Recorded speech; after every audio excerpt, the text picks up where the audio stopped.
y algunos factores relacionados con la presentación de ellos.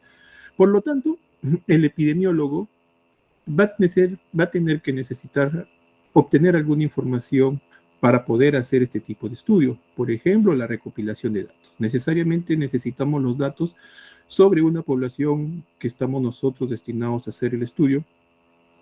Y esto obviamente mediante cualquier tipo de experimento o diseño que tengamos, sobre todo para hacer los estudios descriptivos. Esta información que recopilamos principalmente es del paciente. Entonces, cuando hacemos un estudio relacionado con enfermedad en pacientes, pues siempre vamos a tener algunos datos como edad del animal, sexo del animal, localidad, entre otros factores, ¿no? Cuando tenemos estos datos, pues nos va a ayudar más tarde para generar hipótesis sobre relación de la enfermedad. Significa que si yo analicé un grupo de muestras, tengo la información de los animales, he determinado con mi estudio quiénes son portadores o tienen la enfermedad. De esa manera yo hago mi análisis estadístico y veo si la enfermedad es más predominante en hembras que en machos, es más predominante en jóvenes que en adultos, o de repente se encuentra más en una zona geográfica que en otras, ¿no? Obviamente que teniendo esos resultados por el análisis estadísticos, nos ayudan a generar hipótesis. Por ejemplo, si yo veo que un patógeno, una enfermedad está más frecuente en hembras que en machos, pues yo estaría quizás proponiendo que hay un sinergismo de repente mediante la hormona femenina y que por eso el patógeno es más frecuente en las mujeres. O si no, de repente por otros factores, de repente de costumbre, de relacionados a cada sexo, obviamente, y por eso se presentan bastantes en ellos.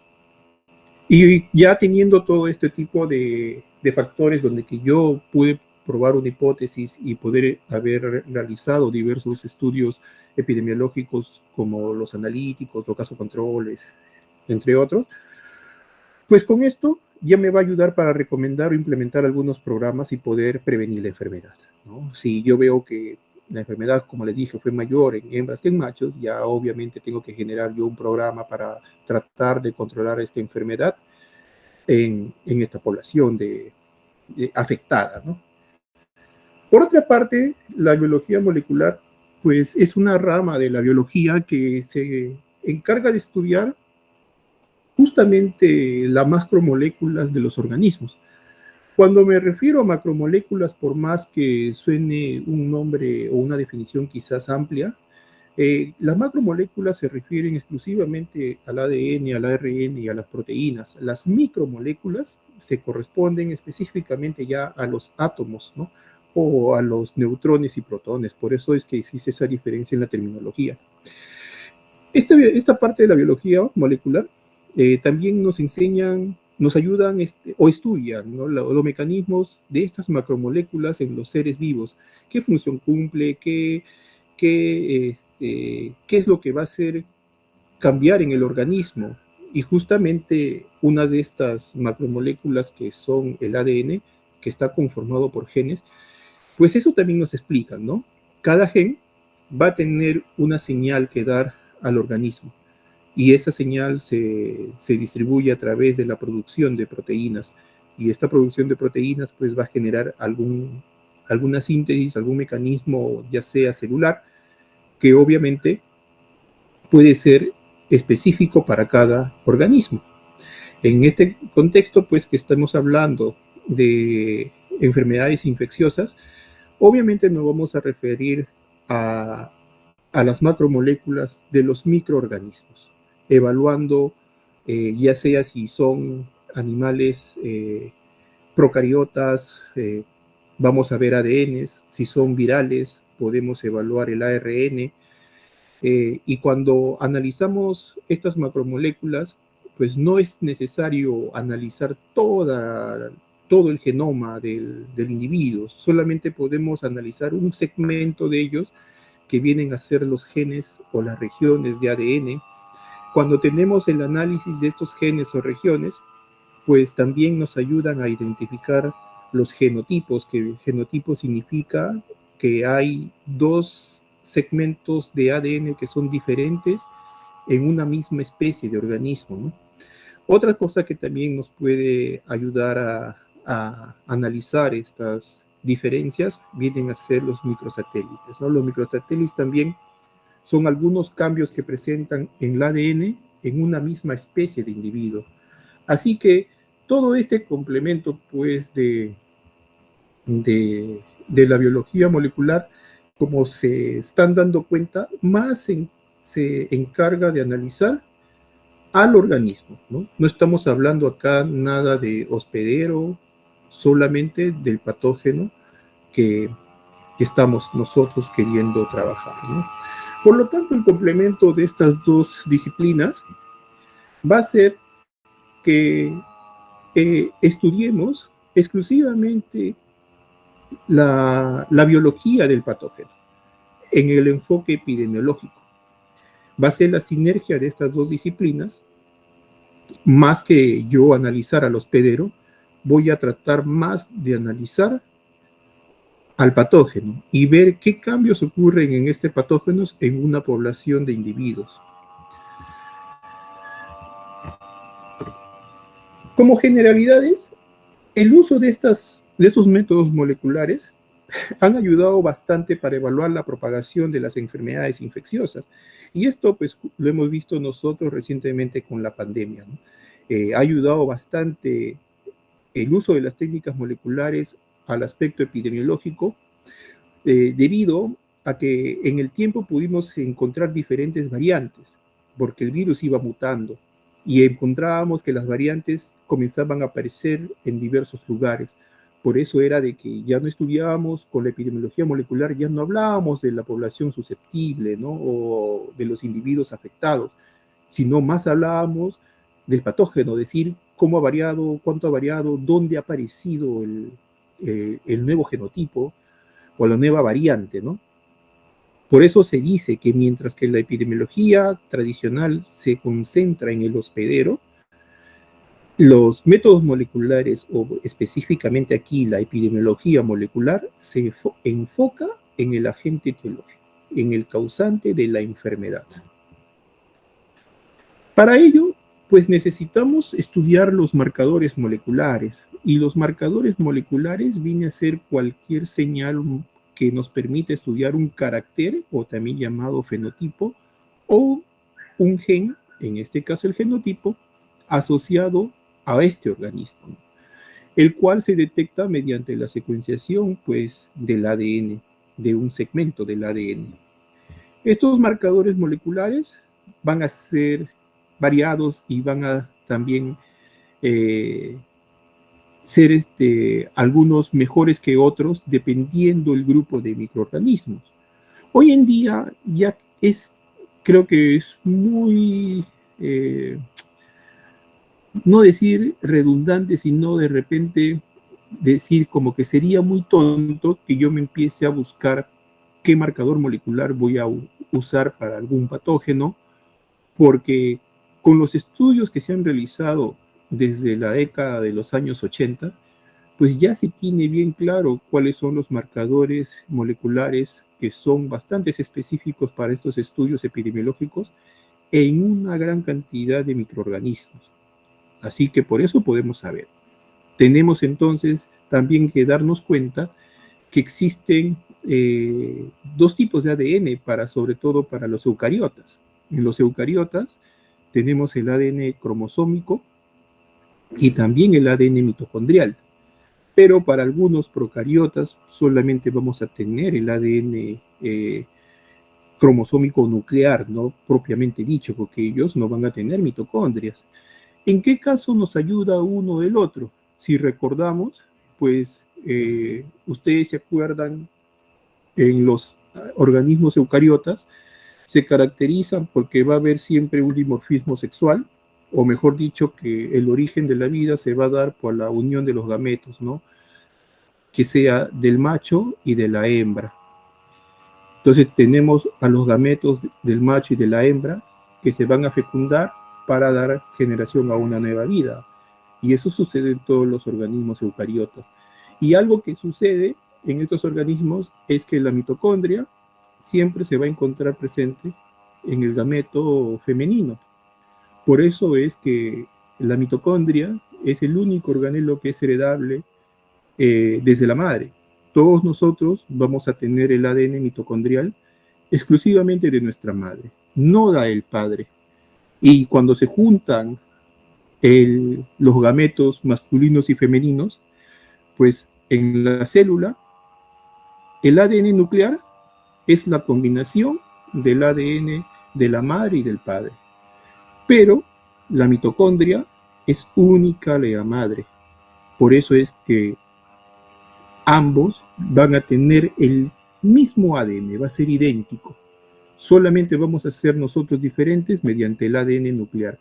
Eso mismo sucede en todo organismo, el cual se fecunde mediante un espermatozoide y un óvulo. En teoría, mientras que exista una fecundación. Así que eso ayuda bastante para estudiar justamente las especies y ver las divergencias o diferencias que pueden existir en algunas especies. Por ejemplo, si hablamos de los helmintos, en el caso de algunos patógenos como Echinococcus, Taenia solium, son parásitos que son hermafroditas, pero su fecundación se va a dar necesariamente por un óvulo y un espermatozoide. De esta manera, el ADN mitocondrial nos ayuda bastante a poder identificar, ya que el ADN mitocondrial, como es heredable, voy a poder yo saber la distribución de la gente en una población. A lo que voy es que es bastante probable que la tenia que está en Tumbes, su ADN mitocondrial va a ser diferente a la tenia que está en Puno, porque son de dos zonas diferentes y probablemente el origen de cada tenia que están en estos lugares diferentes sea distinto. Por eso es que el ADN mitocondrial ayuda bastante a hacer este tipo de estudio entre especies. Pero por otro lado, cuando hablamos de bacterias, en las bacterias pues no tenemos una fecundación. Las bacterias muchas veces se reproducen por partición binaria. Así también sucede con algunos protozoarios, como en el caso de Giardia. Giardia no existe una fecundación en Giardia. Giardia, para que se reproduzca, se divide en dos. Entonces, cuando sucede una división, pues ambos van a compartir el ADN. Y cuando sucede una división, estamos hablando que yo tengo la célula, tengo el núcleo, y lo que va a suceder cuando el parásito se divide, el patógeno, perdón, se divide en dos, y lo que se divide es el núcleo. De tal manera que cuando exista ya dos nuevos patógenos, ambos van a tener el mismo ADN nuclear. Entonces, en este caso, cuando hablamos de bacterias, es pues el marcador molecular que yo debería utilizar es el ADN nuclear, porque es el que justamente va a ser idéntico en la descendencia, a diferencia en los eucariotas, que el que era idéntico era el ADN mitocondrial. De esa manera es que uno va seleccionando qué marcadores moleculares son más específicos para cada patógeno. Como les vuelvo a decir, todo esto que lo estoy comentando son estudios que se han realizado desde los años 80 y que hoy en día ya están bastante claros. No es necesario volver a nosotros a preguntar, voy a trabajar, digamos que Ehrlichia canis en perros, entonces, ¿qué marcador utilizo? ¿No? ¿Tengo que evaluar cuál es el mejor marcador? No, porque ya deben de existir cuáles son los mejores marcadores para cada patógeno. Así que el marcador molecular, en resumen, va a ser solamente un segmento del ADN, que usualmente es un segmento no tan grande. Lo normalmente que se utiliza son menores a 1000 pares de bases, y que cuando uno le envía a secuenciar, pues va a tener su secuencia de nucleótidos, en el cual nos va a permitir comparar con las otras secuencias de otros organismos y poder ver la diferencia que existen entre ellos. Y de esa manera determinar si existe una variación genética entre los organismos o no. Cualquier duda o consulta, interrumpan por favor con confianza. Así que el objetivo de la epidemiología molecular básicamente se centra en hacer estudios descriptivos y analíticos. Y obviamente para evaluar las interacciones entre el gen y el ambiente sobre la etiología de la enfermedad. No tanto evaluamos al hospedero, como les había indicado.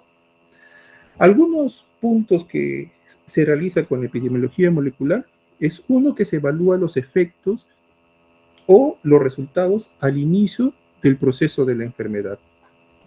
Evaluamos qué cosa es o qué cosa está pasando mientras se produce la enfermedad. También con la epidemiología molecular se reduce la heterogeneidad en la clasificación de las enfermedades. ¿A qué se refiere eso? Que podemos encontrar en alguna enfermedad, y eso se ve también en nuestra práctica de repente diaria, que se presenta una enfermedad que en algunas especies o en algunos animales, porque estamos hablando de una enfermedad de una misma especie, en algunos animales la enfermedad es más grave que en otros animales. Y es probable porque el patógeno es diferente, genéticamente hablando. Por eso es que nos dice que podemos, con este estudio de la epidemiología molecular, podemos nosotros hacer una clasificación nueva de las enfermedades según la gravedad de presentación. Y otra cosa es que también nos permite examinar la distribución de estos marcadores sobre la susceptibilidad o exposición a las enfermedades. Entonces, en este aspecto, ya es cuando nosotros hacemos uso de la epidemiología molecular para evaluar poblaciones en riesgo y ver si alguna población es más susceptible a la presentación de las enfermedades. Hablando, para que se entienda mejor a qué se refiere que la epidemiología molecular evalúa los efectos o los resultados al inicio del proceso de la enfermedad, tengo esta gráfica para explicarle, ¿no? Usualmente cuando se presenta una enfermedad, va a haber una exposición en el hospedero, ¿no? Tiene que ingresar el patógeno al hospedero para que se infecte, pero para que se produzca la enfermedad, que es al final de todo el proceso, van a depender muchos factores. Número uno, la exposición. El individuo, el hospedero, se tiene que exponer al patógeno, pero mucho va a depender de la presentación de la enfermedad, sobre todo de la dosis interna. No va a ser lo mismo que un individuo se infecte con un huevo de Taenia solium y que otro individuo se infecte con 1000 huevos de Taenia solium. La enfermedad en cada individuo va a ser totalmente diferente. Por lo tanto, la dosis es muy importante para la presentación de la enfermedad. Otro punto importante es dónde se va a localizar el patógeno. Entonces, la dosis que va a llegar al tejido donde se va a replicar el patógeno. También va a ser lo mismo. Y eso va a estar justamente también en relación con la defensa del hospedero. Siempre el sistema inmune va a tratar de atacar al patógeno, al cuerpo extraño, pero obviamente el patógeno va a vencer esta barrera y va a llegar un grupo de estos patógenos a invadir algún tejido del hospedero para poder replicarse y poder mantener en vida el patógeno, me refiero, y de esta manera llegar a producir la enfermedad en el individuo, en el hospedero. Con esta invasión del tejido donde que empieza a reproducirse, se da una respuesta biológica temprana por parte del hospedero hacia el patógeno, y cuando ya en este proceso se rompió la barrera de defensa, va a empezar a causar daño en el individuo, pero todavía no se manifiesta la sintomatología de la enfermedad, lo que se le llama a una enfermedad preclínica, porque no hay manifestación de los signos clínicos. Y finalmente, cuando ya aparecen los signos clínicos, se da el proceso de la enfermedad. Todo esto va relacionado uno con el otro. Por lo tanto, el uso de las técnicas moleculares han ayudado para estudiar algunos de estos factores. Se han diseñado biomarcadores que nos permiten hacer el conteo de los patógenos que se encuentran en un organismo. Analizando la cantidad de ADN que se encuentra en un organismo, nosotros podemos extrapolar la cantidad de patógenos que se ha ingresado en un individuo. Asimismo, podemos nosotros determinar dentro de un patógeno si un patógeno es más agresivo que otro. Y justamente eso, cuando lo examinamos, obtenemos esos resultados, pues estos puntos de diferencia que se van a dar entre el patógeno más agresivo que otro, pues también al final va a estar enfocado en el tipo de presentación de la enfermedad. Así que todos estos puntos, pues usualmente lo damos en estas fases, que es una fase interna de reproducción para tratar de prevenir la enfermedad. Mucho de esto también nos ayuda bastante para las técnicas de detección. Algunas enfermedades, cuando ya tiene una manifestación clínica, a veces ya no son posibles de tratarlo y el hospedero, el paciente, ya queda desahuciado. Y a veces la terapia puede ayudar antes de que el patógeno ocasione una enfermedad. Por esa razón, con las técnicas moleculares también nos ayuda a detectar justamente al patógeno en una etapa preclínica, justamente evaluando el ADN de estos organismos. Recordemos que los patógenos, si hablamos de un patógeno sistémico, el patógeno va a estar invadiendo los tejidos del hospedero. El patógeno tiene que vivir. Si el patógeno vive, tiene que absorber nutrientes para vivir. Y a la vez, si absorbe nutrientes, tiene que excretar nutrientes. Así como nosotros vamos cambiando la piel, ¿no?, periódicamente, el patógeno también hace lo mismo. Por esa razón, siempre en la sangre va a estar viajando el ADN del patógeno, si es que un individuo está infectado. Por esa razón, las técnicas moleculares nos ayudan bastante para detectar a estas partículas de ADN que están en el torrente sanguíneo y poder saber si está el patógeno presente, porque podría ser que esté antes de que se presente la enfermedad. Entonces, como ven acá, lo que la epidemiología clásica que nosotros normalmente estudiamos solamente se basa en saber cuánta gente se expuso a la enfermedad y cuánta gente se enfermó. Con la epidemiología molecular evaluamos principalmente todo el proceso que sucede entre la exposición y la presentación de la enfermedad. El otro punto es reducir la heterogeneidad en la clasificación de las enfermedades. Esto lo voy a explicar hablando exclusivamente de Giardia juvenalis, que es el protozoario parásito causante de diarrea en un grupo grande de animales. Además de eso, este parásito, este protozoario, es capaz de infectar a una lista amplia de mamíferos. Se les encuentra en mascotas, perros y gatos, se le encuentra en ganado, vacas, ovejas, alpacas, cerdos, se les encuentra en fauna silvestre y obviamente se les encuentra en el humano. Durante muchos años, este parásito que ha sido hallado justamente en diarreas de personas, también se le han hallado en animales relacionados a la diarrea. De esa razón es muy importante este parásito, por la causa de esta enfermedad en los hospederos que les infecta. Cuando se hacía antes el diagnóstico, yo estoy hablando en la época de los años 80 o 90, el diagnóstico netamente era microscópico.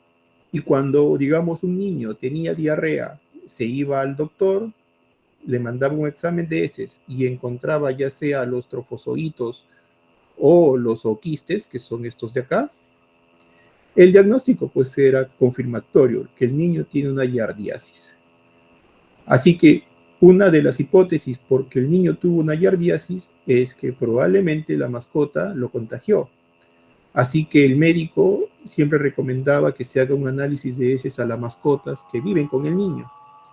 Cuando muchas veces hacían el análisis de heces a los perros también estaban infectados con Giardia. Entonces la conclusión era, el perro lo contagió al niño. Y siempre esa era la manera de echar la culpa a la transmisión de la enfermedad. Durante ya más o menos a finales de los 90 o en la década de los 90, comenzó bastante el uso de las técnicas moleculares. Y comenzaron a evaluar algunos marcadores que sean, pues, que ayuden bastante a identificar o a estudiar la variación que existe en un organismo. Así que se pusieron a ver qué marcadores genéticos se podría analizar en Giardia duodenalis para ver la manera de clasificarlo. Otra cosa que es importante cuando uno busca un marcador molecular es que lo que se trata es que tú elijas un marcador molecular que no haga una reacción cruzada. Me refiero a que ese marcador molecular solamente sea de un agente, en este caso de Giardia, y que ese marcador molecular no se encuentre en otros organismos que también pueden estar en el intestino del hospedero. Yo solamente quiero, y esa es a veces la ambición que se necesita en este aspecto cuando uno busca un marcador molecular, que el marcador molecular sea exclusivo de ese patógeno, que no lo tenga otro más. Así que muchísimos años atrás, también en la década de los 70, era el boom estudiar la bioquímica de los organismos. Hoy en día ya muy poco se estudia la bioquímica de los organismos. Por lo tanto, ya se conocían algunas proteínas, que era el triofosfato isomerasa y el glutamato deshidrogenasa. Estas proteínas, pues lo habían determinado mediante los estudios bioquímicos en los años 70, porque querían saber cómo es que vive Giardia, qué es lo que hace Giardia para vivir, cómo absorbe sus nutrientes. Entonces se dieron cuenta que el triofosfato isomerasa y el glutamato deshidrogenasa era una proteína que lo tenía Giardia en su cuerpo y eso le permitía sintetizar los nutrientes del hospedero o lo que estaban en el contenido intestinal. De esa manera, Giardia podría vivir. Así fue que en las décadas de los 90, ya los biólogos moleculares decían, si ya se conoce que existe esta proteína, si es una proteína, la proteína está conformada por aminoácidos. Y si se tiene aminoácidos, los aminoácidos lo conforman los nucleótidos. Por lo tanto, debe de existir un gen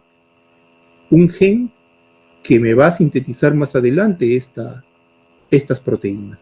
Así que comenzaron a trabajar para buscar a estos genes y lo lograron a determinar el gen triofosfato isomerasa y el gen glutamato deshidrogenasa, que ya con los análisis más adelante vieron que eran exclusivos de Giardia y que estos genes no lo podían encontrar en otro organismo. En el camino también apareció luego otra proteína, y era la proteína que decían, ¿por qué Giardia en la figura anterior ven que tiene sus flagelos, ¿no? Estos de acá. Y estos flagelos ayudan a que Giardia se mueva. Entonces también un bioquímico dijo, pero ¿por qué se mueve ese flagelo? ¿Qué hace que el flagelo se mueva y que Giardia pueda viajar en el fluido intestinal? Cuando hizo el estudio, encontró que era una proteína y lo denominó la beta-giardina. Y se trataba de una proteína que era en forma de espiral. Por eso es que se ve los flagelos. Y es una proteína que constantemente se va sintetizando y esto llega a crecer indefinidamente, pero obviamente que se va rompiendo cuando se va haciendo más grande. Pero constantemente se dice polimerizando para formar los flagelos. Y por eso, como era una proteína que se encargaba de generar este flagelo, lo denominaron la proteína beta-giardina. Y también es una proteína que solo lo tiene Giardia. Cuando se hizo el estudio molecular de estos marcadores en Giardia colectada de diferentes hospederos, pues todas dieron el mismo resultado, agrupándolos filogenéticamente en varios grupos, dentro de los cuales lo clasificaron colocándolos las letras de la A hasta la H. En este caso, el genotipo A era un genotipo que podría provenir de diferentes animales, incluyendo el humano. Por lo tanto, lo denominaron que era un genotipo zoonótico y que la transmisión, pues obviamente se podía dar entre especies. Luego tenemos el genotipo B, y el genotipo B es exclusivo del humano. Es muy raro encontrar el genotipo B en animales. Solamente se encuentra el genotipo B en humanos. Asimismo, tenemos el genotipo D y el genotipo C, el cual parasita exclusivamente perros, no parasita a otro animal. Luego tenemos el genotipo E, que es del ganado, y se les encuentra comúnmente en la vaca, en la oveja, en el cerdo y en la alpaca. No se le encuentra en el humano. El genotipo F parasita exclusivamente al gato, no parasita a otra especie. El genotipo G es exclusivo de roedores, de ratas y ratones, y el genotipo H es exclusivo de focas, de pinípedos. Por lo tanto, podíamos ver que la transmisión de Giardia pues ya no era necesariamente por contagio entre animales, porque normalmente un perro es muy probable que tenga los genotipos C y D. Por lo tanto, cuando yo haga un análisis a una persona, es también bastante probable que tenga el genotipo B. Así que pueden haber tanto el dueño como su mascota infectado ambos con Giardia, pero ambos van a estar infectados con diferentes genotipos. Y lo que indica es que la transmisión necesariamente se da entre especies.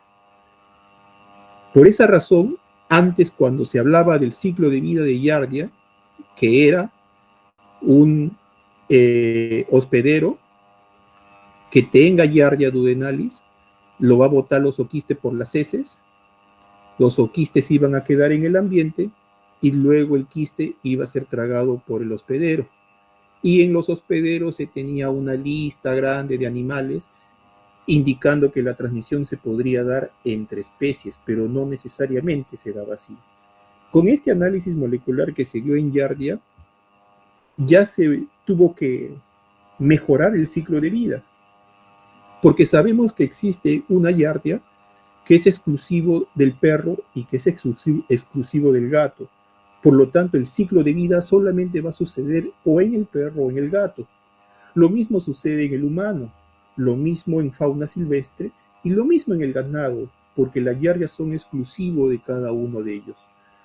Pero con los estudios que se han realizado hasta ahora, pues también se ha visto que existe el genotipo zoonótico, que es el genotipo A. El genotipo A sí puede haber una transmisión entre humano y perro y humano y gato. También puede haber una transmisión entre humano y fauna silvestre. También puede haber una transmisión entre humano y ganado. Y algunos genotipos del ganado se han encontrado en fauna silvestres, principalmente en cérvidos, en venados. Entonces también existe una transmisión que puede darse entre ellos. De esa manera, pues lo que normalmente conocíamos al ciclo de vida de Giardia, pues hoy día ya se le demuestra de esta manera, indicando pues que ahora el ciclo es complejo y que ya no tenemos que echar la culpa a uno que al otro. También los estudios los estudios van más enfocados al humano, y hemos dicho que el humano se infecta con el genotipo A y con el genotipo B. Hemos dicho que el genotipo zoonótico es el genotipo A, el genotipo B es propio del humano y la transmisión se da entre humanos. De los dos, ¿cuál genotipo es más patógeno? El más patógeno es el genotipo B. El genotipo B, si se infecta una persona, le va a venir un cuadro de diarrea con seguridad. A diferencia del genotipo A, que si se infecta con un genotipo A, de repente no te cause diarrea, de repente solamente un malestar estomacal, pero no te va a causar una diarrea. Ya cuando se presenta una diarrea en una persona infectada, significa que la infección sí es grave. Por eso, se realizó un estudio, también tomándolo como ejemplo, en alpacas. Y se vio si las alpacas, como ustedes saben, las crías de las alpacas sufren bastante de diarrea. De esa manera, se evaluó crías con diarrea y crías sin diarrea, haciendo un estudio caso control, para ver si Giardia era un factor de riesgo para la presentación. Cuando se hizo el análisis, pues se vio que no. Tanto Giardia podía estar en crías con diarrea como en crías sin diarrea. Pero luego se hizo el análisis para evaluar el genotipo, porque ya sabíamos con eso de que Giardia estaba presente. Pero vimos que un grupo de muestras de las alpacas, todas estas muestras de acá, correspondían al genotipo A. ¿Y recuerdan cuál era el genotipo A? El zoonótico. Y luego, muy pocas alpacas tenían el genotipo E, que era del ganado. Entonces ahí veíamos que en la población de alpacas existían dos tipos de transmisión. Una que lo estaba ocasionando un agente zoonótico, en este caso probablemente el humano, y otro que lo estaba ocasionando el ganado, probablemente la vaca o la oveja. Pero también sabíamos de que durante la aparición de las alpacas, pues la madre de la alpaca se queda con la cría por muchos meses. Entonces una de las hipótesis era de que la madre era el reservorio y que quizás la madre estaba transmitiendo el patógeno a la cría. Por esa razón, el estudio se complementó haciendo el análisis a las madres también. Y como resultado se vio que ninguna madre estaba infectada con Giardia. Entonces era bastante extraño de que ninguna madre esté infectada con Giardia, pero las crías sí lo estaban infectados con Giardia. Cuando vimos este resultado, que la gran mayoría de las crías tenían el genotipo A, creo que lo tengo en este cuadro, sí, miren, la gran mayoría tenían el genotipo A y solamente 9 tenían el genotipo E.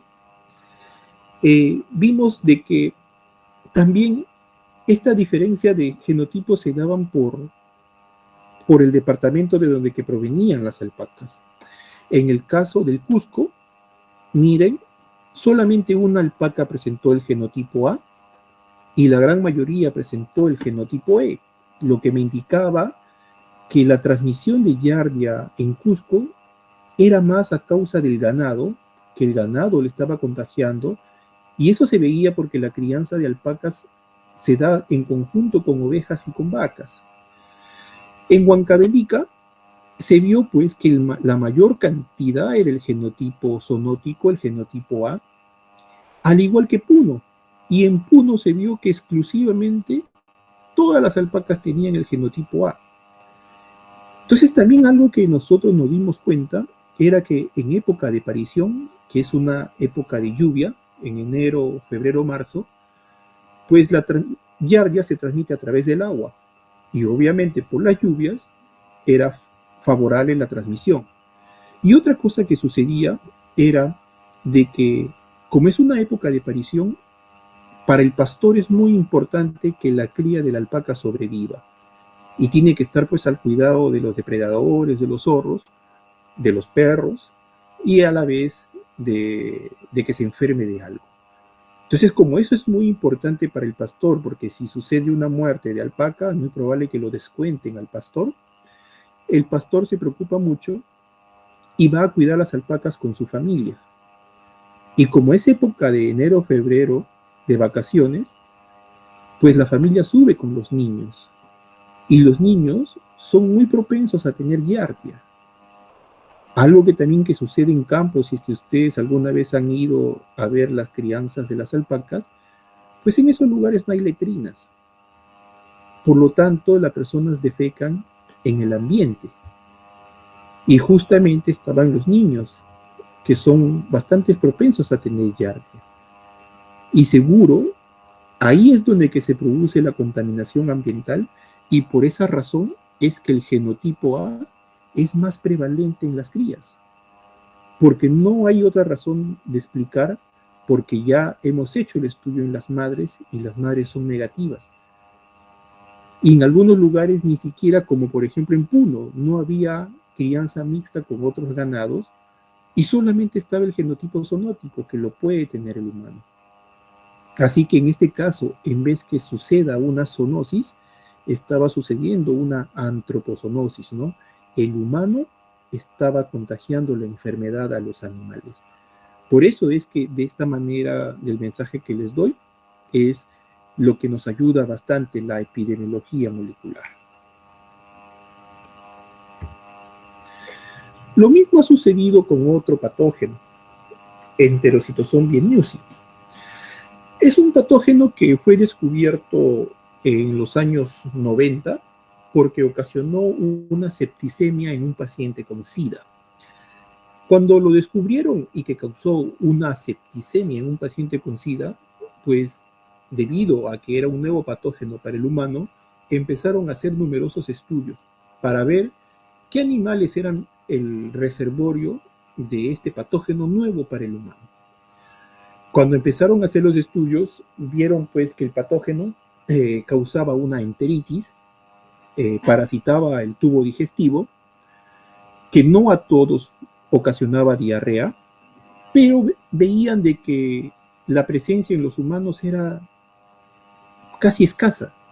Solamente se les encontraba en los humanos que presentaban cuadros de diarrea y personas sin diarrea no tenían el patógeno.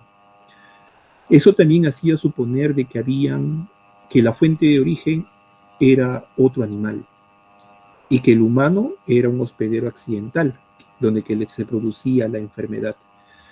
Por esa razón se pusieron a buscar a este patógeno en una lista grande de hospederos. Y cuando hacían el análisis molecular, pues veían que también tenía una gran divergencia genética entre ellos. De esa manera, comenzaron a hacer los estudios filogenéticos y veían pues que habían este parásito, el Enterocitozón bienniusi, que eran a veces exclusivos de una especie, como en este que es del mapache, o como en este que es de la musaraña, pero también se dieron cuenta de que había un análisis, o sea, un resultado filogenético que se agrupaba específicamente por hospederos, pero había un grupo grande que sí se le encontraba en una gran variedad de hospederos. Entonces también veíamos que sucedía eso, que había un grupo que era capaz de infectar a diversas especies, pero también habían grupos que eran específicos para el hospedero y que la transmisión netamente se daba entre ellos.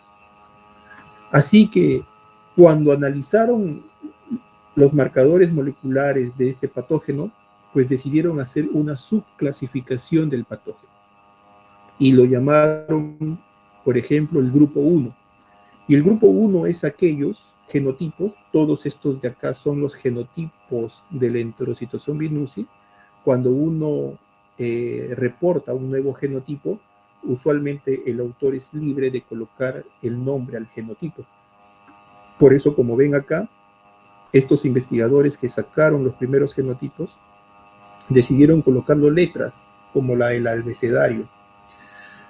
Otros comenzaron a colocar el nombre como tipo. Otros investigadores que hicieron el estudio en el Perú lo comenzaron a denominar los genotipos Perú 1, Perú 2, Perú 3 y así sucesivamente, ¿no? Entonces, por eso que no existe una nomenclatura tan conforme entre todos ellos, ¿no? Pero todas son válidas. Entonces, tenemos una lista tan grande de genotipos que hasta la fecha solamente se la ha encontrado en humanos. Pero como vuelvo a decir, en estos humanos donde que se les ha encontrado a este parásito, han sido humanos que han tenido alguna inmunosupresión. sea el SIDA, sea trasplante de órgano o sea un niño, ¿no? Un niño casi ya menor de 5 años. Pero todavía se desconoce quién es el que transmite la enfermedad. Pero mire, es una lista amplia de genotipos. Existe el grupo 2, que es el grupo zoonótico. Y en el grupo zoonótico también tenemos pocos genotipos, que son estos de acá, en el cual sí se les ha encontrado en humanos y en animales. En algunos, por ejemplo, como el genotipo D, de dedo, parasita a humanos, parasita a castores, parasita a las vacas, al perro, parasita gavilanes o halcones, zorros, monos, ¿no? Mapaches, cerdos, una gran diversidad de hospederos. Hay uno que es exclusivo como el Perú 16. El Perú 16 existe solamente una transmisión que se da entre el humano y los cuyes. Entonces así podemos tener otros genotipos más que la transmisión es zoonótica entre humanos y animales. El grupo 3 es exclusivo de bovinos y porcinos. Existe una lista de genotipos que son exclusivos del bovino, que la transmisión solamente se da en bovino, o otro grupo que es exclusivo de los cerdos, pero solamente existe uno que se da entre cerdos y bovinos. El grupo 4 es aquel que se da en perros y gatos, que solamente son pocos genotipos. El perro es el único que tiene un solo genotipo. Y el 5 es el que se encuentra en otros hospederos, principalmente en especies silvestres. Y dentro de ellos, pues tenemos el que parasita a los camélidos sudamericanos. Obviamente que todos estos están relacionados con cuadros de diarrea, pero si vemos pues los genotipos que existen, es una lista amplia, ¿no? Una lista tan grande que necesariamente si yo quiero estudiar este patógeno como causante de diarrea, necesito llegar a secuenciar el marcador genético y compararlo para saber de qué genotipo estoy hablando. Si no llego a eso, pues mi estudio no sirve para nada. El otro punto que les había dicho de la epidemiología molecular es que se examina la distribución de los marcadores de susceptibilidad a la exposición, y eso se hace ya analizando a los hospederos. Se trata de buscar cuál es una persona que lleve algo en su genoma que más adelante se pueda expresar y Lucho, manifestarse en una enfermedad. Sí, doctor. te puedo hacer ahí una pregunta, Sí, disculpa que doctor. te corte en esta etapa. Estaba Sí. esperando un vacío ¿Me para escucha? poder preguntarte. Si puedes volver a lo de atrás, antes de entrar a esta, la anterior, claro.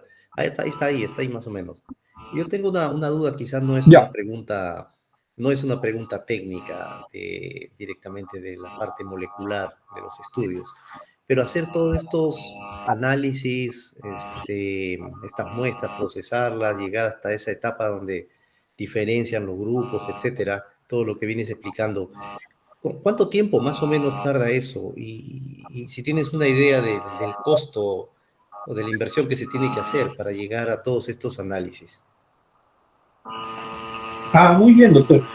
Yo creo que lo que más va a demorar es conseguir la muestra, ¿no? Siempre programar, hacer un muestreo. Es muy sencillo hacer un proyecto y decir, mira, voy a trabajar con heces. Yo les pongo un ejemplo, ¿no?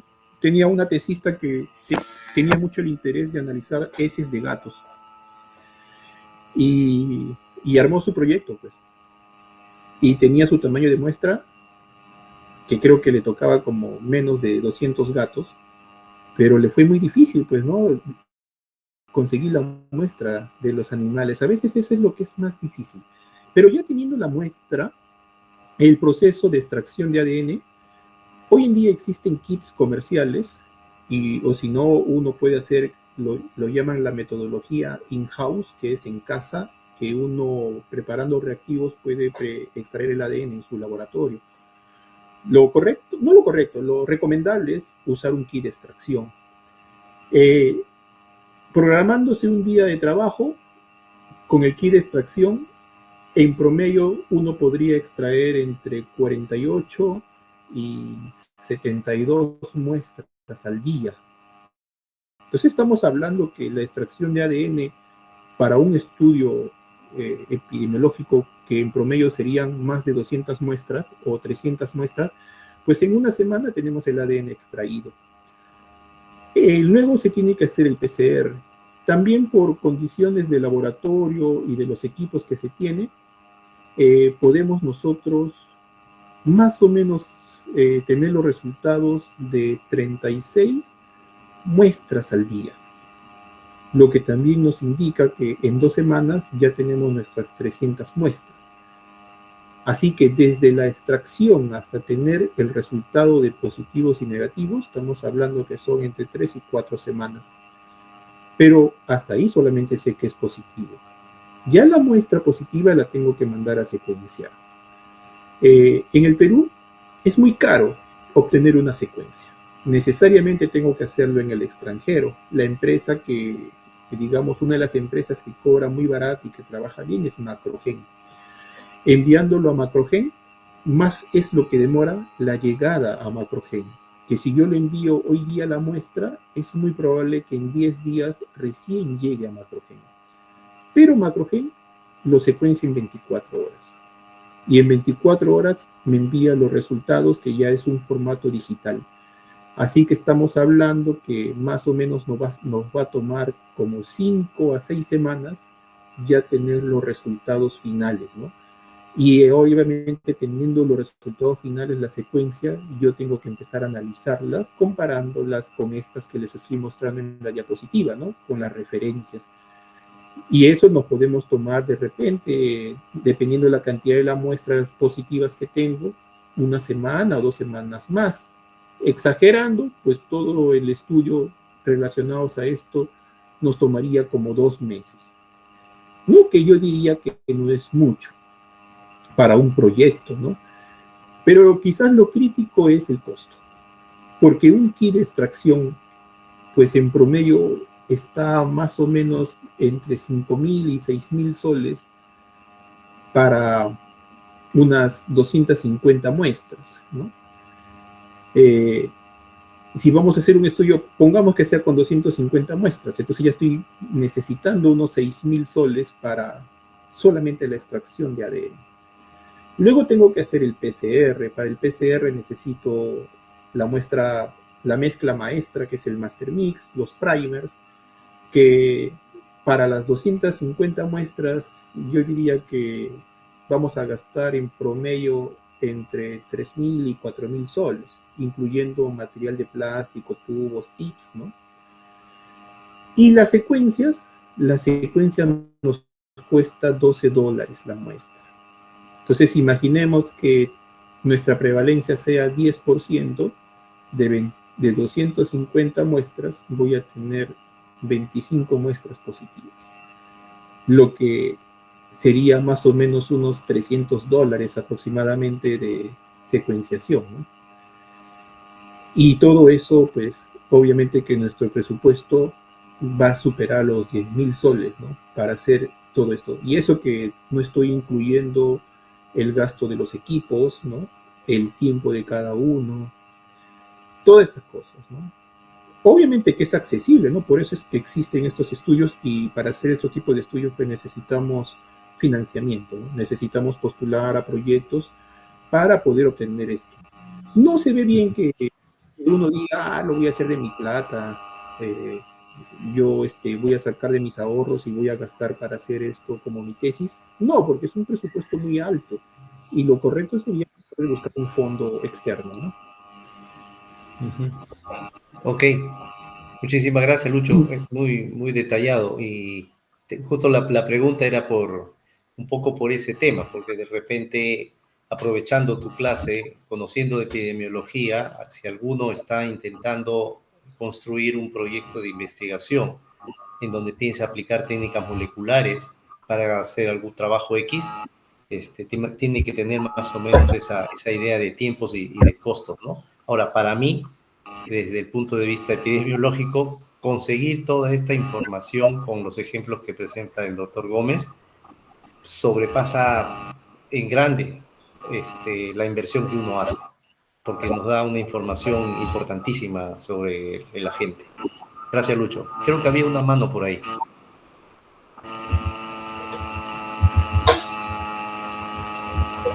¿No? ¿Sí? ¿Alguna pregunta?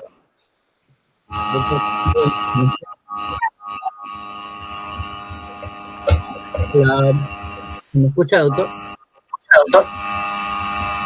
Sí.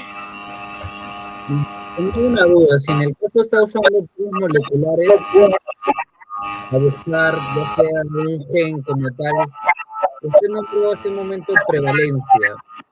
¿Cómo podría aplicar aquí la prevalencia para estos estudios moleculares? Porque yo que entiendo, la prevalencia es número de casos.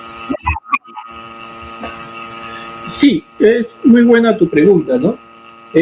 Justamente a veces ahí es donde que uno tiene que proyectarse a dónde va mi estudio, y a veces ahí se complican las cosas, y donde que más se complica es, ya hablé que es el costo, ¿no? El costo es lo que se complica bastante, y a veces lo que vemos nosotros acá con frecuencia, o al menos yo lo veo con frecuencia, es que el estudiante quiere tratar de evitar el tamaño de muestra para reducir los costos, y obviamente que va a tener un mal trabajo. Normalmente en un estudio, imaginemos que tú quieres hacer un estudio de Cryptosporidium o solamente de un virus. Pues ese diagnóstico no lo vas a hacer bajo un microscopio. Necesariamente lo vas a hacer mediante un análisis molecular, por las técnicas que existen ahora. Y si tú quieres hacer un estudio de prevalencia, pues por tu tamaño de muestra que vas a obtener para hacer un estudio de prevalencia, estoy seguro que en promedio te va a salir 300 individuos. Así que tú utilizas esta herramienta, el PCR, como método de diagnóstico. Tú ya vas a saber de todos tus 300 perros o animales cuántos han estado infectados con el patógeno. Pero es muy limitado que utilices una técnica molecular solamente para decir cuántos están infectados, porque tú ya tienes ahí amplificado un marcador genético, parte del ADN, y que lo ideal sería complementarlo para saber cuál es el genotipo que tienes. Entonces, ya de las muestras positivas que tú tienes, lo ideal sería secuenciarlo y evaluar qué genotipo es lo que tiene. Entonces, en ese tipo de estudio, lo usual o la definición prácticamente es hacer un estudio de prevalencia y un análisis molecular del patógeno que tú quieres detectar. No sé si eso contesta a tu pregunta o todavía hay alguna duda. No, sí, ya me quedó claro. Muchas gracias. ¿Alguna otra pregunta?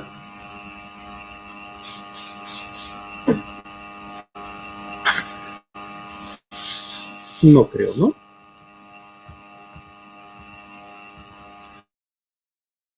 Entonces les decía que el otro punto que íbamos a hablar, sí, hay una pregunta, creo, a ver, sí, antes de pasar a este punto. En el caso de, yo he visto que la facultad estaban usando para una vacuna para la cisticercosis. ¿Cómo encontraron la cantidad cómo podría ser que pueden haber encontrado la cantidad? Eso también es una pregunta interesante por el hecho de que cómo es que se descubrió, ¿no? ¿Cómo es que se detectó? Relacionado a tu pregunta que va justamente con el tema, durante también muchísimos años, los investigadores de todo el mundo, sobre todo de países bastante desarrollados que tenían todas las técnicas y los equipos necesarios para poder generar estas vacunas, pues necesitaban detectar una proteína. Recuérdate que una vacuna tiene que evitar que el patógeno se desarrolle, pero para eso tienes que atacarlo en algún lugar del patógeno para que deje de desarrollarse. Obviamente ese lugar tiene que ser una proteína. Así que muchos investigadores han buscado proteínas, han identificado proteínas, han probado y nunca funcionó en ninguno. Existe una tenia que se llama tenia ovis, que es muy semejante a Taenia solium. ¿Cuál es la diferencia? Que la Taenia solamente crece en el perro, la Taenia ovis, y su larva, que son los cisticercos, crece en la oveja. Y la oveja, pues los cisticercos crecen en la carne, lo que ocasiona un decomiso de la carne en el camal. Y esto era pues un problema bastante endémico en Australia. Y el Ministerio de Australia otorgó un financiamiento grande a los investigadores que eran capaces de generar una vacuna contra Taenia ovis y ver si podían erradicar la enfermedad. Entonces hubo ahí un doctor que hasta ahora está vivo, el doctor Marshall Lightoller, que él probó diversas proteínas de Taenia solium y una funcionó exitosamente. Entonces él fue el pionero en generar una vacuna contra un parásito, en este caso contra Taenia ovis. Generó la vacuna y erradicó así a Taenia ovis de su país, de Australia. Entonces, más adelante, a este mismo doctor se le viene en la cabeza, pues, ¿no? De que esta proteína que tiene Taenia ovis, ¿no la tendrá también Taenia solium, que es un problema en otras partes? Obviamente en su país no era un problema, porque era un país súper desarrollado. Pero él decía, ¿no será que esta misma proteína que tiene Taenia ovis lo tiene Taenia solium? ¿Y qué es lo que hizo? Pues molecularmente lo buscó, ¿no? Y vio que verdaderamente Taenia solium sí tenía esa proteína. Así que utilizó la proteína de Taenia solium, hizo la misma metodología, generó su vacuna, y es la vacuna exitosa que existe para Taenia solium. Y de la misma manera luego dijo, esta proteína de Taenia ovis, ¿no la tendrá Echinococcus granulosus? Lo buscó en Echinococcus granulosus y definitivamente sí lo tenía. Y también su vacuna es exitosa contra el Echinococcus granulosus.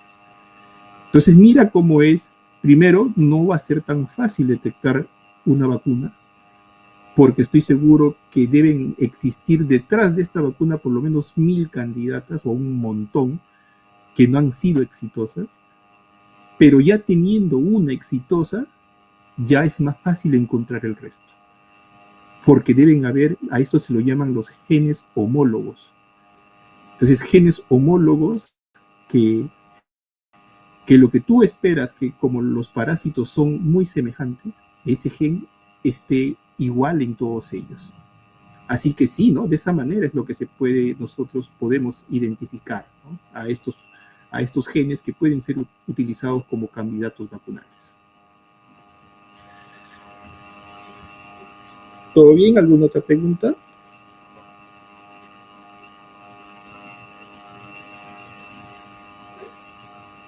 No, muy bien. Sí, o hay alguna pregunta por ahí. No, te iba a decir que no hay más preguntas, Lucho. No veo más manos por lo menos. Ya. El otro punto de la epidemiología molecular, le decía, es ver la susceptibilidad a la exposición, y les hablaba de que eso se hace ya en el hospedero analizando el genoma. Y uno de los ejemplos bastante claros es lo que sucede con el cáncer, ¿no? Que siempre se ha visto de que las personas cuando llegan a una edad son más propensas a tener algún tipo de cáncer, ¿no? Cuando pasan los 50 años, ya como que uno tiene que preocuparse si la presentación de cáncer pueda ocurrir. Y también se veía por los estudios epidemiológicos de que a veces existía pues como que una relación de que si un familiar anteriormente había tenido un problema de cáncer, pues alguien de la descendencia también era bastante propenso a tenerlo, ¿no? Entonces, obviamente se vio que era como que algo hereditario. De esa manera comenzaron a ver qué cosas podían tener el genoma humano. Y es ahí cuando comenzaron a identificar los que se llaman hoy en día los oncogenes, que son genes que ocasionan cáncer, ¿no? Problemas oncológicos en algún momento. Pero estos oncogenes son genes que están, entre comillas, dormidos. Son genes que no están expresando ninguna proteína. Y eso uno lo tiene desde que se ha desarrollado, ¿no? Desde que está en el embrión hasta que nace y sigue creciendo. Pero va a llegar un momento de la vida que ese oncogen se va a despertar. Y si se despierta, empieza el proceso de, de generar los problemas cancerígenos en los individuos, ¿no? Entonces, hoy en día, lo que existen muchas técnicas es, de estado joven, detectar estos oncogenes. Entonces, uno puede estar ahorita totalmente sano, pero mediante las técnicas moleculares uno puede saber si uno presenta algún oncogen, sobre todo en los problemas cancerígenos más graves que dan a las personas. Y cuando uno, pues, detecta que tiene algún oncogen, pues obviamente lo que tiene que empezar ahí es el proceso de prevención, porque siempre tiene que haber algo que predisponga que se despierte esto laboral. Si uno está expuesto muchísimo, por ejemplo, a cosas radioactivas o rayos X, pues eso se dice que en algún momento es bastante propenso a activar estos oncogenes. Otra cosa que también se ha correlacionado a ellos es a veces la supervitaminosis. A veces sucede que cuando, y creo que eso es algo que se da de rutina, cuando uno llega a una cierta edad, por ejemplo, a los 60 años, empieza a tomar vitaminas. ¿Sí o no? Te venden así frascos como el Centrum, sin hacerle propaganda. Todavía te dicen Centrum para 60 años y para 70, 80, ¿no? Pero, y uno comienza a tomarlo porque dice, ya estoy viejo, estoy débil y necesito. Pero nunca se preguntan de que estas personas han hecho algún examen para ver si verdaderamente necesita vitaminas. Porque los estudios demuestran que la hipervitaminosis también está relacionada con la presentación o con la activación de estos oncogenes. Así que, y obviamente que también para esto también están totalmente relacionados el alcohol y el tabaco, ¿no? Ambos están totalmente relacionados con la activación de los oncogenes. Así que la biología molecular, y en este caso la epidemiología molecular, pues nos puede ayudar para hacer ese rastreo en etapas tempranas. Y justamente detectando estas poblaciones que están en riesgo, pues también ayudan bastante a hacer el seguimiento a estos pacientes y ver qué cosa es lo que ha ocasionado que se active el oncogen. Y si no se activó el oncogen, también qué cosa no hizo la persona para que todo haya ido bien. Así que hay que tener también bastante lectura sobre esto, porque ayuda bastante que nosotros podemos extrapolar para algunas enfermedades de los animales, ¿no? Más estudios hay sobre este tipo este estudio epidemiológico en humanos que en animales. En animales lo que más se ha visto, hay poblaciones susceptibles y que nos ayudan a detectar en etapa temprana qué animales son susceptibles a algunos patógenos. Y gracias a estas técnicas moleculares también nosotros podemos clasificar a estos animales para poder hacer un cruzamiento debido y tratar de aminorizar la población en riesgo de enfermedades en una población de animales. Toda esta información de lo que uno obtiene sobre los marcadores moleculares, pues lo vamos a encontrar en el banco de genes o en el GenBank. Ahí es donde que todo lo que nosotros obtenemos por hacer los estudios, lo registramos. Y de esa manera, pues uno puede buscar toda la información que existe sobre cualquier patógeno, organismo, lo que sucede en el mundo, ¿no? También nos ayuda esto a hacer también un registro, porque gracias a todo lo que se registra acá en el banco de genes, voy a tomar el ejemplo del Mycobacterium tuberculosis. Así que En el Mycobacterium tuberculosis, cuando se ha registrado todas las secuencias moleculares del organismo a nivel mundial, pues ya los biólogos moleculares que hacen la parte epidemiológica comenzaron a utilizar eso y a distribuirlos en mapas. Y veían que existían al menos diferencias en relación a los continentes. Entonces, algo que se vio típico era, como ven ahí, el color verde es el genotipo que lo denominan Euro-American African, ¿no? Que justamente es un genotipo que está principalmente en Europa, América y África. Pero existe un genotipo distinto que se encuentra en Oceanía, que es el genotipo azul. Y lo mismo va a suceder con algún genotipo que se encuentra entre la India y el este de África. Así que de esta manera también ayuda bastante cuando se presenta un brote de enfermedad, o de repente más que un brote de enfermedad, un caso de repente atípico, y que de repente cuando se le hace el estudio molecular, el caso no provino del mismo país, y de repente fue porque vino de un viajero. Así que eso también ayuda bastante, ¿no? Un ejemplo también sobre esto es lo que tiene el Centro de Control de Enfermedades de Estados Unidos.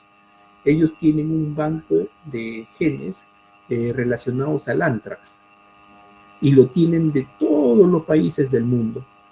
Como el anthrax es un agente usado en bioterrorismo, pues cuando exista algún atentado con anthrax en Estados Unidos, pues inmediatamente mediante las técnicas moleculares pueden saber el país de origen de ese anthrax, porque ellos ya tienen mapeado el anthrax de todos los lugares del mundo. Y así también se hacen las clasificaciones para diversas enfermedades, para poder saber si es que hay variantes o no hay variantes entre ellas.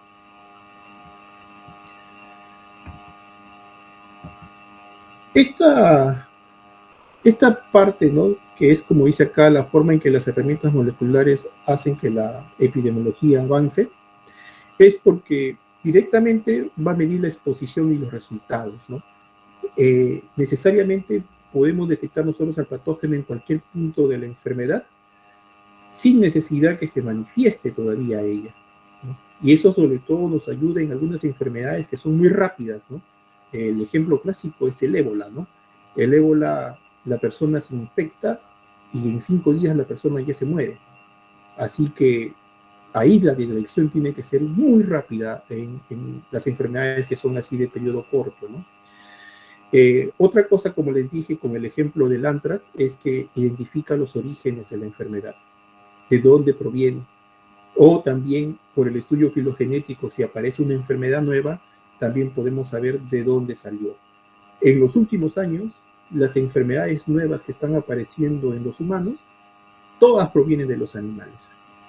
Así que eso también se ve que cada vez más las nuevas enfermedades pues están apareciendo a partir de ellos.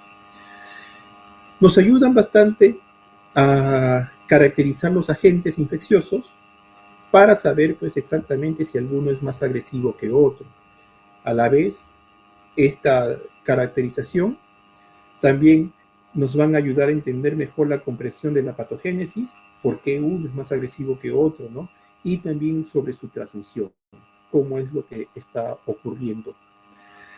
Estas aplicaciones que se dan sobre la epidemiología molecular en las enfermedades infecciosas, pues nos ayuda a investigar los brotes de enfermedades. También se utiliza estas herramientas para hacer la vigilancia en una zona y saber cómo va la enfermedad, debido a que la prueba del PCR, que es una técnica bastante sensible en detectar al microorganismo, ¿no? Es muy sensible para detectar. También nos ayuda bastante para describir el sistema de transmisión de las enfermedades, aumentar la comprensión de la epidemiología que sucede, la epidemiología clásica, para rastrear la diseminación de algún patógeno en particular en el tiempo y en el espacio. Por ejemplo, ya se queda almacenado, como lo que se veía también con el COVID. Ustedes veían que cada tiempo aparecía una nueva cepa Entonces en el tiempo se hacía ese seguimiento, ¿no? Que la cepa iba mutando y también se sabía de dónde en dónde se había encontrado por primera vez la cepa mutada. Y nosotros podíamos decir, mira que este coronavirus ha mutado en México o ha mutado en otro lugar. ¿Cuándo lo vamos a tener nosotros? Entonces también durante la vigilancia y el seguimiento, también, ¿no? Decíamos, ya llegó este genotipo al país, etcétera, etcétera, ¿no? Por eso se dice que también nos ayuda a determinar el origen de una pandemia, por el ejemplo que les estoy contando, ¿no? Y seguir la aparición de nuevas infecciones. ¿Y eso de qué manera lo hacemos? Monitoreando. Ya les dije nuevamente que muchas de las enfermedades zoonóticas han aparecido, perdón, muchas de las enfermedades de los humanos han aparecido porque ha saltado del animal. Así que la aparición de nuevas enfermedades siempre tiene que estar en constante monitoreo. ¿Y cuál es ese monitoreo? Monitoreando justamente a los animales. ¿Qué patógenos son los que tienen? Y siempre hay que tenerlo presente y mapeándolo eso, ¿no? Y obviamente rastreando los elementos genéticos móviles, que obviamente son los portadores que van de un lugar a otro y necesariamente tenemos que identificarlo para saber la distribución de esto a nivel general, ¿no? ¿Alguna pregunta hasta ahí? ¿Todo bien? ¿Sí? Sí, doctor, disculpe que lo moleste seguir preguntando. No hay molestia. En el caso, usted estaba hablando de secuenciar las enfermedades posibles que puedan causar ya sea una pandemia o un brote o una epidemia. Pero ¿quién se encarga de saber que hay muchas investigaciones de diferentes ámbitos, tanto animales, enfermedades virales? ¿Cómo saber cuál es más importante uno sobre otro en sí? Si igual todos tienen una característica potencial. Porque en realidad nosotros estamos viendo que la epidemiología molecular es antes de que se exprese una enfermedad, ¿no? O sea, como prevención. Claro, lo ideal sería eso, ¿no? Lo ideal sería de que hagamos un estudio de epidemiológico molecular antes que se presente una enfermedad, pero si yo ahorita quiero hacer sobre algo que no existe, me refiero sobre una enfermedad que desconocemos, pues va a ser difícil, ¿no? Porque no tengo ninguna evidencia sobre su biología molecular del patógeno. Necesariamente la aplicación de la biología molecular se emplea cuando ya apareció la enfermedad, ¿no? Cuando ya apareció la enfermedad, desde ahí en adelante la biología molecular me ayuda bastante para evitar que la enfermedad se siga propagando. Entonces, de esa manera es que yo lo utilizo. Como te digo, si no, nunca hubiese aparecido el SARS-CoV-2 o el SARS-CoV-1, ¿no? Preveniríamos influenza en todo tipo. Influenza es un ejemplo que te doy. Sabemos que influenza también ocasiona pandemias. Sabemos que influenza muta o utiliza como los hospederos o vectores a las aves acuáticas. Por lo tanto, siempre es muy importante hacer la vigilancia en las aves acuáticas antes que aparezca la enfermedad en el humano. De esa razón, ya sabemos que la enfermedad puede ocasionar hasta una mortalidad bastante alta. Entonces, en este caso, lo coherente sería ir a buscar aves acuáticas, hacer el muestreo, detectar la enfermedad, amplificar el genotipo, porque estoy seguro que van a haber positivos, y ver si alguno de esos genotipos es potencialmente zoonótico. De esa manera es que nos puede también ayudar, o mejor dicho, se emplea, no nos ayuda, sino se emplea esta herramienta. Pero antes que aparezca una enfermedad, pues va a ser totalmente complicado, ¿no? Totalmente complicado. ¿Cuál era tu otra pregunta? Se me fue. ¿Tu otra inquietud? No, era cómo distinguimos cuál es más importante que otro, ¿no? Si igual hay bastante información en sí, ¿no? Y los recursos son limitados. Ah, ¿te refieres al patógeno? Claro, ¿no? O sea, si esto es algo y es subclínico, ¿cuál de todos, no? Mira, ahí es muy complicado. Y es muy complicado porque va a depender. Mira, si no hay plata, no podemos hacer nada. Y si para yo como investigador quiero hacer algo, necesito financiamiento. Y este financiamiento lo voy a obtener por concurso. En nuestro caso, si hablamos del país, va a ser porque concurse con Concitec, o otro va a ser porque concurse con San Marcos. Y eso que puedo hablar también de internacionales. Pero esa entidad, como va a ser un concurso, la enfermedad que yo tenga que postular tiene que ser importante. Si no, no me van a dar la plata. Y obviamente para que la enfermedad sea importante, pues yo creo que el 90% de estas enfermedades tiene que ser zoonótica para que me puedan dar la plata. Y si es zoonótica, tiene que tener un impacto totalmente grave en el humano para que me pueda dar la plata. Entonces te estás dando cuenta que con eso prácticamente la elección del patógeno va a estar en relación a la gravedad que ocasiona en el individuo y obviamente a la importancia que es a nivel mundial. Nosotros sabemos que la alpaca, por ejemplo, tiene este problema de sarcocistis y que le afecta. Si yo quiero conseguir un financiamiento para hacer un estudios en la sarcocistis en alpacas y busco un fondo externo internacional, estoy seguro que no me lo van a dar por el hecho de que solamente la alpaca está en Perú y el problema es de Perú. Y nada más, ¿no? Si de repente el fondo me lo está dando la Sociedad Europea o alguna institución de Estados Unidos, ellos van a decir, pero a nosotros no nos interesan las alpacas, ¿no? Entonces ahí es donde que a veces se vuelven limitados los estudios. Otro es que el Perú tiene una lista clasificada de enfermedades de importancia para el país. Y también eso hace que se limite bastante mi estudio. Por eso es que no puedo quizás yo elegir algún patógeno en especial, ¿no? Un ejemplo es que, digamos, quisiera hacer un estudio sobre, voy a poner el ejemplo que les hice, sobre Giardia, ¿no? Pero ahí es donde que me van a preguntar, pero ¿qué tan patógeno, qué tan frecuente es en el humano, qué tan frecuente es en el perro? ¿Les ocasiona mortalidad? ¿No les ocasiona mortalidad? Y de repente hay otro proyecto que mandan sobre dengue, obviamente que se me va a ganar, ¿no? Entonces mucho va en relación a eso. Más que todo va en enfoque a eso y no tanto en poder hacer una clasificación en sí de cuál es más importante que el otro. Quizás con esto tú te estarás preguntando, entonces, ¿por qué usted ha hecho un trabajo en Giardia y en alpacas? ¿No? Si me está diciendo que las alpacas no son importantes y Giardia tampoco, ¿no? Pero también eso es la curiosidad del investigador y desde mi punto de vista, pues hay muchas cosas que no debemos dejarlo de lado, ¿no?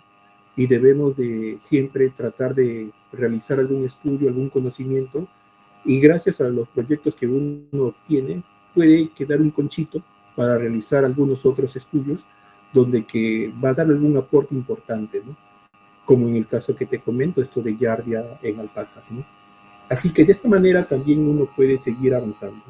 Eso no tiene que desanimarte para nada, el hecho de que no te consideren importante algunas cosas, ¿no? Pero uno tiene que ver. Uno, obviamente, cuando empieza a hacer estos trabajos, siempre digo, lo tiene que hacer por la elección. O eliges al patógeno o eliges al hospedero. Si eliges al hospedero, pues tienes que decir cuál es el patógeno más importante en el hospedero para que empieces a trabajar con eso, ¿no? ¿Todo bien, Amícar, o algo más por ahí? No, doctora, está bien, gracias. ¿No hay de qué? ¿Alguna otra pregunta? ¿Comentario, doctor?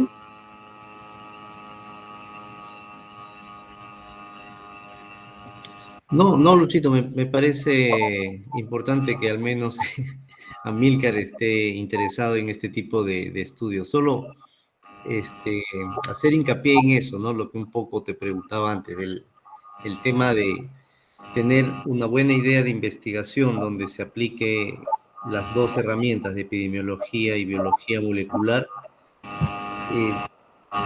puede ser una muy buena idea y puede quedarse ahí si es que no conseguimos los fondos. De hecho, alguna vez nos ha pasado, pero hay que seguir intentando porque si no, este tipo de información tan valiosa que se puede obtener de los patógenos, de las enfermedades, etcétera, puede no avanzar si no conseguimos los fondos. Intentar avanzar esto o hacer este tipo de estudios, como tú mencionaste, recurriendo a nuestro bolsillo, puede ser muy oneroso o muy sacrificado, cuando de repente se pueden postular a alguno de los fondos que existen por ahí en el Perú o en el extranjero, ¿no? Aunque sean pequeños, a veces son una gran ayuda para poder avanzar y comprar los reactivos o algún equipo necesario. Espero que más bien los que están escuchando puedan tener alguna idea más clara del uso y la aplicación de estas herramientas en los estudios epidemiológicos, no solo en animales, también en personas, si acaso alguno está trabajando dentro de salud pública o enfermedades zoonóticas. Nada más, Lucho, está bien. ¿Sí? Marcia. ¿Me escuchas? Sí. Tal vez no es mucho direccionado, pero tendría la curiosidad de saber cuándo es que, perdón, si es que actualmente la experiencia en su campo tiene noción de alguna enfermedad o de algún virus, una bacteria que esté generando alertas o alarmas dentro de la epidemiología molecular que tal vez nosotros estamos normalizando o ignorando. Creo que la más importante ahorita a nivel mundial son las bacterias resistentes a antibióticos. Esa es una de las principales si hablamos de bacterias, ¿no? Ya se ha visto que las bacterias resistentes a antibióticos cada vez están apareciendo más y a veces ya no están, si nos enfocamos a nuestra área de veterinaria, a veces aíslan, pongamos el ejemplo de E. coli de fauna silvestre, y cuando le hacen el cultivo de resistencia, estas bacterias pues son resistentes a antibióticos, ¿no? Entonces, hoy en día esa vigilancia de evaluar lo que se llaman los BLE, evaluar estos genes de resistencia en bacterias, es bastante importante, ¿no? Y es bastante importante porque eso indica que la práctica o el uso de antibióticos en la población de animales sigue todavía siendo un problema bastante grave y crítico, ¿no? Si nosotros nomás no pensamos en nuestro país, ¿no? ¿Qué tan fácil es hacer el uso de antibióticos, incluso hasta en el humano? Pues es frecuente, ¿no? El hecho nomás de un ganadero, si su vaca está mal o su ganado está mal, lo va a tratar con antibiótico. Pero si él ve que el animal no se está mejorando, ¿qué es lo que va a hacer? Lo va a llevar al camal. Y al final esa carne va a llegar a tu plato con un poco de oxitetraciclina o con otro antibiótico. Y ese consumo lento de estos antibióticos pues es lo que genera la resistencia, ¿no? Por eso es que, y no solamente sucede en nuestro país, ¿no? Se ha visto que eso está sucediendo a nivel mundial, sobre también el uso de estos promotores de crecimiento, sobre todo en el mundo avícola, ¿no?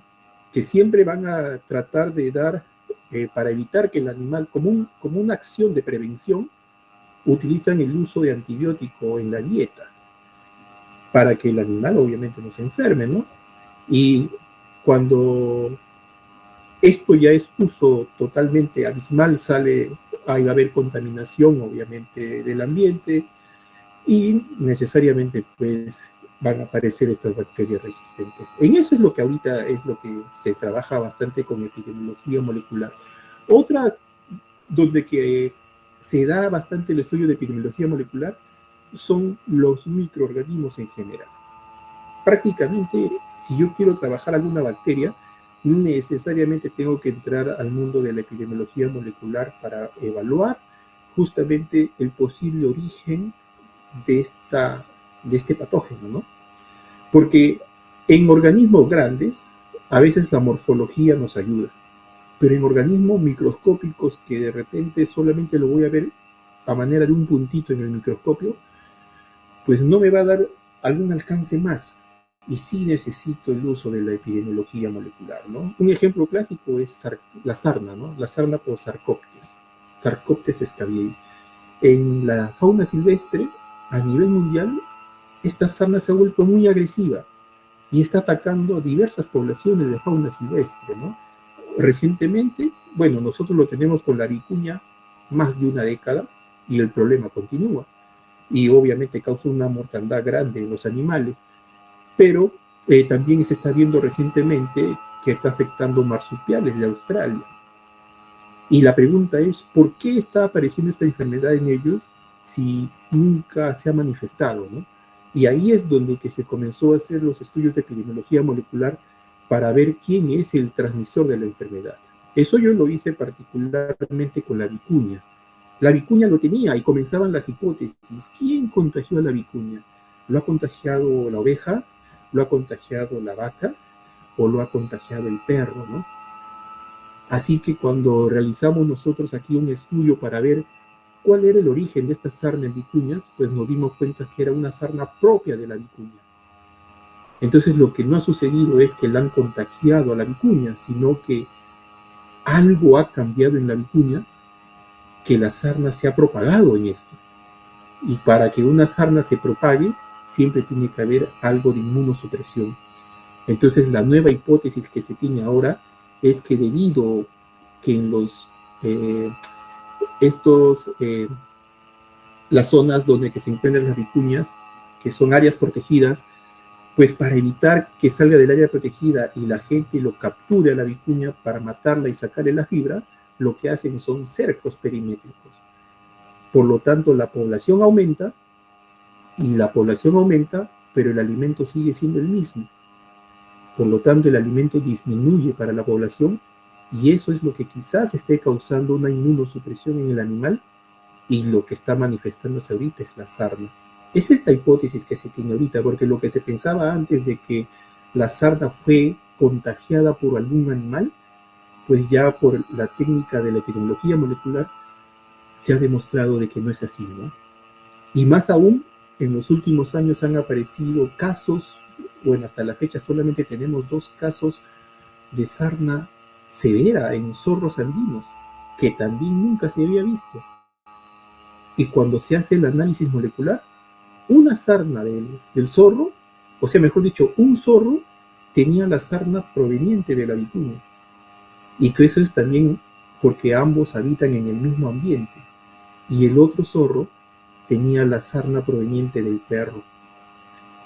Entonces acá es también algo preocupante porque ya el zorro se está viendo susceptible a 2 tipos de sarna, ¿no? A la que puede ser transmitida por el perro y a la que puede ser transmitida por la vicuña, ¿no? De esa manera es lo que nos ayuda estas herramientas, ¿no? ¿Alguna otra pregunta?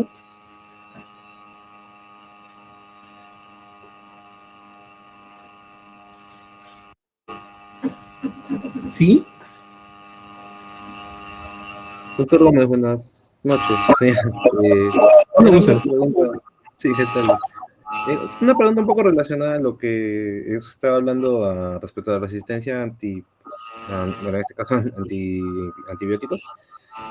Justo tuvimos exposiciones con el doctor Gavilla y en sí exploramos con mi compañero un poco de los resistencia a antimicrobianos en general. Pero en algunos apartados veía que también había resistencia a antiparasitarios. Bueno, ahí recuerdo un poco sobre, por ejemplo, fasciola y ciertas resistencias. La epidemiología molecular, mi pregunta, ¿no? La epidemiología molecular puede llegar a apoyar mucho en este tema, por ejemplo, la resistencia a antiparasitarios. O es algo que no se practica mucho, porque es lo que quisiera saber, ¿no? ¿Hasta qué punto llega? Sí, interesante la pregunta, ¿no? Sí, de todas maneras sí ayuda bastante. Ayuda bastante porque ahí también justamente, ¿cómo es que, digamos, usamos esta epidemiología molecular en el caso de resistencia a los parásitos, ¿no? Vamos a poner el ejemplo de fasciola. Así que supuestamente fasciola era un parásito sensible a todos los benzimidazoles.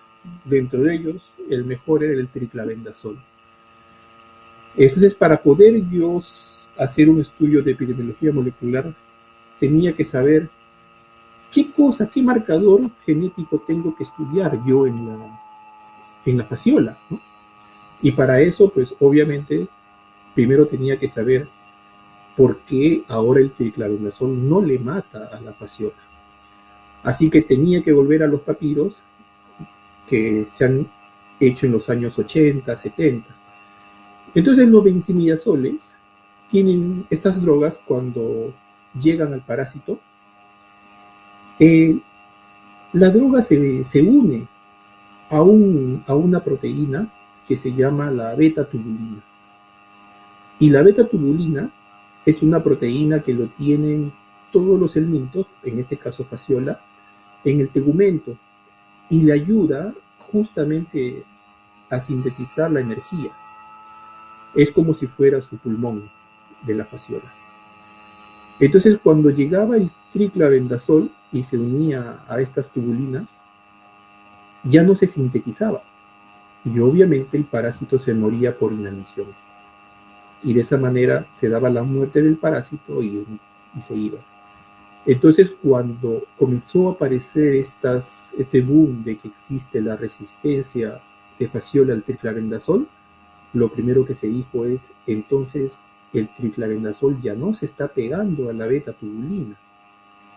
Y si ya no se está pegando a la beta-tubulina, entonces la beta-tubulina tuvo que haber mutado. Y eso es lo que se empezó a analizar. Y nuevamente, y si es una proteína, tiene un gen. Así que detectaron el gen de la beta-tubulina en Fasciola y comenzaron a comparar haciendo los estudios experimentales, dando a un grupo de Fasciola el triclavendazol y veían qué fasciolas se morían. Los extraían esas fasciolas muertas de la beta-tubulina y las fasciolas que quedaban vivas también les traían el ADN porque esas eran las resistentes. Cuando compararon las secuencias de la beta-tubulina, se daban cuenta que el cambio solamente era en un nucleótido. Y ustedes recuerdan que un aminoácido está conformado por un codón que es 3 nucleótidos. Entonces solamente bastó que la beta-tubulina haya mutado en un nucleótido para que haya cambiado un aminoácido y eso cambió la estructura de la beta-tubulina y por lo tanto ahora el triclavendazol ya no se une a la beta-tubulina en esta población de Fasciola resistentes. Felizmente eso ya se utiliza, ya se ha descubierto cuál es esa zona, ¿no? Entonces hoy en día sí nos ayuda bastante hacer ese uso de analizar mediante la epidemiología molecular las poblaciones de fasciolas y saber en dónde hay o no hay resistencia a esta beta-tubulina, ¿no? Y no solamente para el triclavendazol, ¿no? Porque como hablamos, todos los benzimidazoles se unen a la beta-tubulina.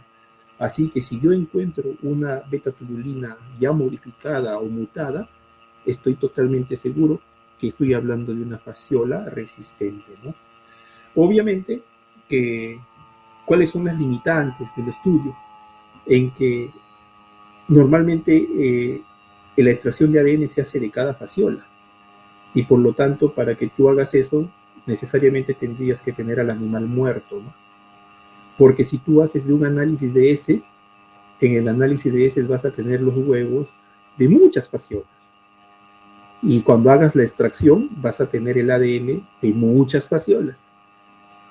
Por lo tanto, el resultado no va a ser directo para una sola fasciola que uno está buscando, ¿no? Entonces, en algunos casos, pues en este ejemplo te digo, es muy bueno todo lo que han hecho, pero es muy malo para hacerlo en un animal vivo, porque no voy a poder yo saber, mediante un análisis de heces, si hay una o varias cepas resistentes, porque va a haber una mezcla de ADN. Yo necesitaría sacrificar al animal, colectar la fasciola y hacer la extracción por fasciolas independientes, ¿no? Esos son algunas limitantes que existen para este grupo de patógenos.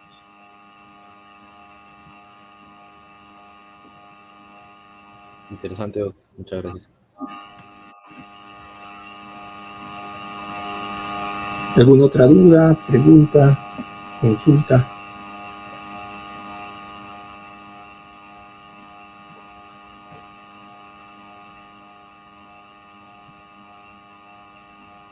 No, creo que ya no, doctor.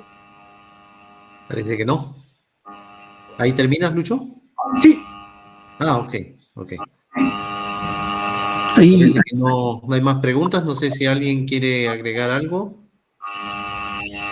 ¿No? quizás solamente una cosa, doctor, Sí. de que a veces también cuando el estudiante tiene mucho interés de hacer un estudio molecular, a veces quiere hacer, ¿no?, el análisis molecular. Por ejemplo, voy a tomarte el ejemplo de las fasciolas resistentes, ¿no? Entonces yo quiero evaluar las fasciolas de los animales y ver si cuántas fasciolas son resistentes a triclavendazol mediante el análisis molecular. Para ese tipo de trabajo, a veces lo que se complica ya es el diseño, ¿no? El diseño donde que viene cuántas fasciolas debo de analizar para obtener un tamaño de muestra adecuado, ¿no? Y para eso existen algunas herramientas, algunos artículos que nos ayudan porque va a depender mucho de lo que tú quieres hacer. Uno es que tú quieres decir si uno es diferente a la otra. Otro diseño puede ser que tú digas, la diferencia de nucleótidos va a ser 2 nucleótidos, 3 nucleótidos, 4 nucleótidos. Entonces, todas esas cosas van a cambiar bastante. Y eso a veces se complica al momento de hacer el diseño. Es un poquito engorroso, pero sí hay soluciones y sí se puede ejecutar. Eso nomás, doctor. Ok, muchísimas gracias, Lucho. Bueno, hemos tenido una clase modelo de lo que es epidemiología molecular, como dije antes, a la luz de los conceptos y de los ejemplos que nos ha presentado el doctor Gómez. Espero que de repente no necesariamente todos tienen que hacer epidemiología molecular, ni todos tienen que hacer epidemiología en sus trabajos, pero si alguien por ahí utiliza o le da una inspiración de utilizar alguna de estas herramientas, es bienvenido. ¿Ok? Muchísimas gracias, Lucho, por la clase. En cuanto puedas, si tienes alguna lectura o la misma clase, me la puedes enviar, por favor, para compartir con todos los estudiantes del curso. Correcto, doctor. Javín, gracias a ustedes. Y bueno, desearles éxitos a todos y buenas noches. Buenas noches, Lucho. Buenas noches con todos. Que tengan un buen fin de semana. El paso, antes que se vayan, el segundo paso lo vamos a tener el día lunes. El día lunes tenemos a las 5 de la tarde, iniciamos con la clase de la doctora Micaela de la Puente, que nos va a hablar de una herramienta más que existe para epidemiología, que es el análisis espacial.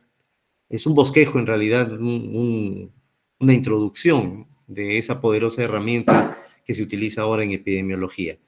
Y después de la clase de la doctora, estaríamos tomando el paso. Pero les pido, por favor, que presten atención, así como lo han hecho hoy día, a la clase también de la doctora de la Puente. Es una clase muy interesante igualmente.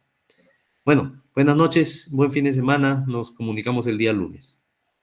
Gracias, doctor. Hasta el lunes. Gracias, doctor. Buenas noches. Gracias, doctores. Buenas noches. Buenas noches, doctor. Gracias.